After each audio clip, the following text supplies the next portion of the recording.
Alright, so this is gonna be a little bit short. So I keep seeing a lot of stuff on how like the War Strider is really hard, it's unfair, it has no visible weak points.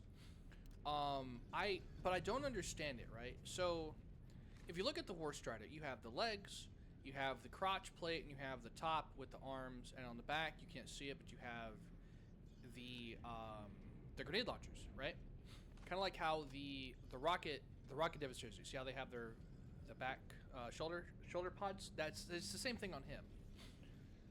And I'm seeing a lot of people say, "Oh, it's really hard to take out. There's no visible weak point," because they see the weak point right there, and see the weak point right there, and go, "Oh, hey, that's the weak point." Because on the factory starter, thankfully he's there, his eyeball is a weak spot.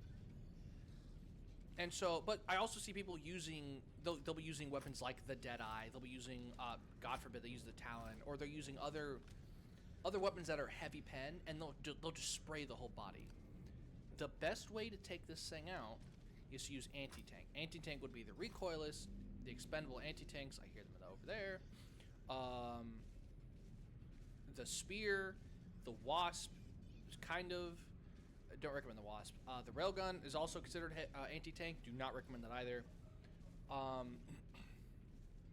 But they also use things like the autocannon, which the autocannon, yes, is heavy pen and can blow them up if you hit him in the crotch. It doesn't do what you want, right? So if you have anti-tank, this is level 10, by the way. Anti-tank, right? Crotch plate.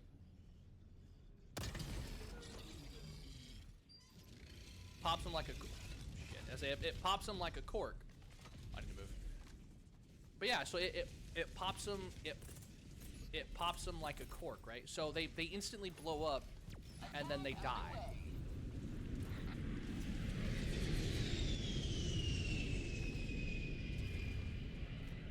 Oh right, okay. Oh, so that's the smoke. No, I have a visor mod. But yeah, and so that's how you take out. That's a good way to take out the War Strider.